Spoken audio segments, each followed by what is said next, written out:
और आज सहारनपुर की इस मुबारक सरजमीन में खड़े होकर कह रहा हूं, मैं आज भी उत्तर प्रदेश में दोबारा बीजेपी की सरकार ना बने, मैं अलायंस करने के लिए तैयार हूं।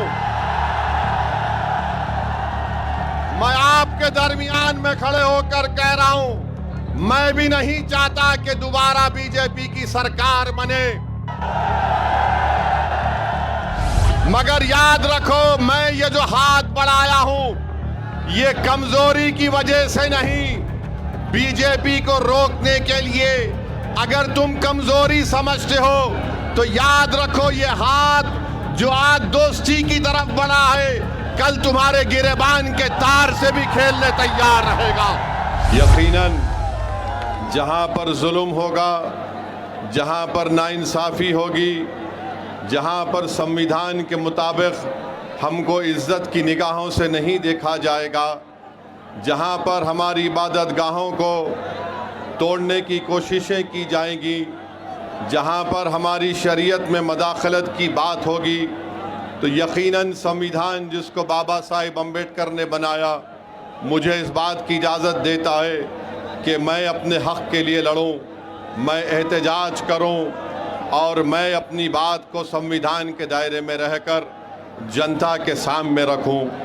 आज इस बात को कहने पर मेरे हुकूक़ का मुतालबा करना, इज़्ज़त और हिस्सेदारी की बात करना, अगर ये फ़िरका परस्ती है, तो जो सियासी पार्टी हमको फ़िरका परस्त कहती है, मैं ये समझता हूँ कि दुनिया के सबसे बड़ी फ़िरका परस्त पार्टी तुम लोग हो, जो मजलिस इत्तेहादुल मुस्लिमीन, जो गरीब और मजलूमों के हक़ और इंसाफ की लड़ाई लड़ रही है। मेरे अजीज़ दोस्तों और बुज़ुर्गों, अगर मैं तारीख़ में चला जाऊँगा तो मुझे ये कहना पड़ेगा कि उत्तर प्रदेश की आवाम ने बरसों कांग्रेस का साथ दिया, उनको इख्तिदार दिया, उनको सत्ता दी।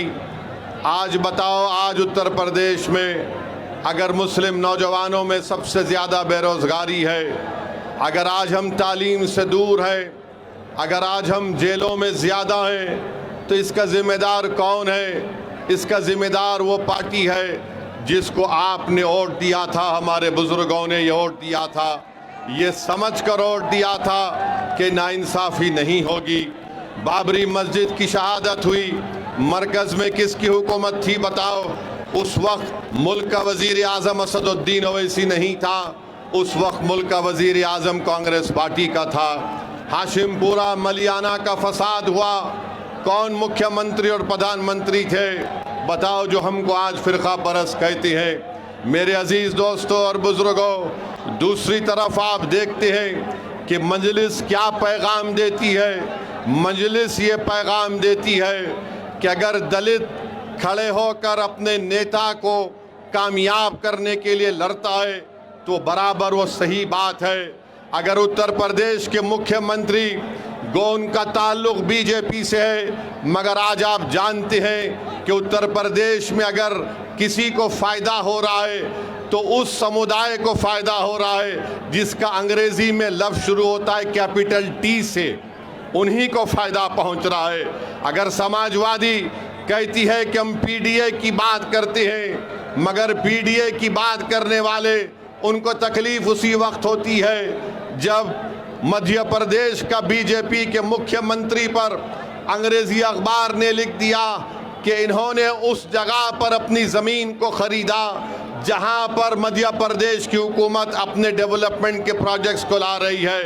तो यही समाजवादी पार्टी के अध्यक्ष जनाब अखिलेश यादव साहब ने कह दिया कि बीजेपी एक यादव मुख्यमंत्री को हटाना चाहती है, वो फ़िरका परस्ती नहीं है। यही समाजवादी पार्टी जब वफ़्क़ का काला कानून नरेंद्र मोदी की हुकूमत पार्लियामेंट में बना रही थी, अखिलेश यादव की तकरीर आपके सामने है, सुन लीजिए यूट्यूब पे जाकर उन्होंने क्या कहा और क्या कहना चाहिए था। मेरे अजीज़ दोस्तों और बुज़ुर्गों, मुझे आप बताइए, अगर मैं संविधान के दायरे में खड़े होकर आज यहाँ पर कह रहा हूँ कि सहारनपुर में लकड़ी का काम मुतासिर हो गया और यहाँ से कारोबार जयपुर चला गया, तो क्या ये फ़िरका परस्ती है? क्या ये फिरका परस्ती है? बताओ, अगर सच्चाई को बयान करना फिरका परस्ती है तो खुदा की कसम अल्लाह जब तक मुझे जिंदा रखेगा मैं हक और सच को बयान करता रहूंगा। आप बताइए, एनकाउंटर होता है, बुलडोजर से घर को तोड़ा जाता है, कोई अपनी जबान को जुम्बिश नहीं देते, और जब हम कहते हैं तो कहते हैं कि माहौल को खराब करना चाहता है।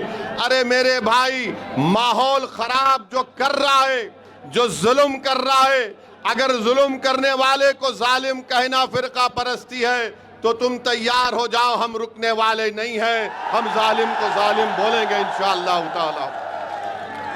मेरे अजीज दोस्तों और बुजुर्गों, बिहार में पिछले साल चुनाव हुआ। मजलिस ने आरजेडी से कहा, कांग्रेस से कहा, हमारे अध्यक्ष अख्तरुल ईमान साहब ने खत लिखकर राजद के और कांग्रेस के नेताओं को लिखकर कहा कि हमसे समझौता कर लीजिए, हमको सिर्फ 6 सीट दीजिए, हम तुम्हारे साथ लड़ने को तैयार हैं। तो राजद और कांग्रेस के नेताओं ने कहा ये मजलिस फिरका परस्त पार्टी है, हम इनसे हाथ नहीं मिलाएंगे, इनसे बात नहीं करेंगे। आपको बताना जरूरी समझता हूं कि हमारे 4 विधायक को राजद और कांग्रेस ने तोड़ लिया। इसके बावजूद भी हमने कहा चलो बीजेपी को रोकना है बिहार में, हम तुमसे हाथ मिलाने को तैयार हैं, मगर इन्होंने इल्जाम लगा दिया कि हम फिरका परस्त है। किसी कांग्रेस और राजद के नेता ने कहा कि ओवैसी जानता है कि हमारे बगैर नहीं जीत सकता, वो कमजोर है, इसीलिए वो हमसे हाथ मिलाना चाहता है। मैंने उस वक्त भी कहा, बिहार की सरजमीन और सीमांचल की सरजमीन में खड़े होकर कहा, और आज सहारनपुर की मुबारक सरजमीन में खड़े होकर कह रहा हूं, मैं आज भी उत्तर प्रदेश में दोबारा बीजेपी की सरकार ना बने, मैं अलायंस करने के लिए तैयार हूं। मैं आपके दरमियान में खड़े होकर कह रहा हूं, मैं भी नहीं चाहता कि दोबारा बीजेपी की सरकार बने,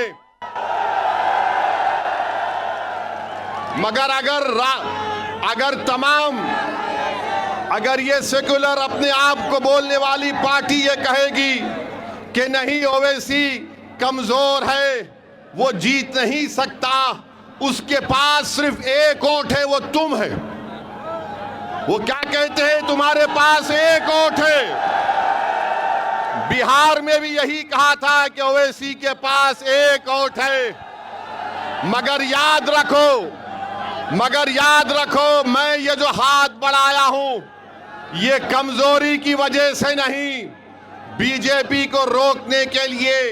अगर तुम कमजोरी समझते हो तो याद रखो, ये हाथ जो आज दोस्ती की तरफ बढ़ा है, कल तुम्हारे गिरेबान के तार से भी खेलने तैयार रहेगा। और उस वक्त रोना नहीं जब नतीजा आएगा, अरे हाय हम हार गए। अरे तुम हारोगे अगर हमको साथ नहीं लोगे तो।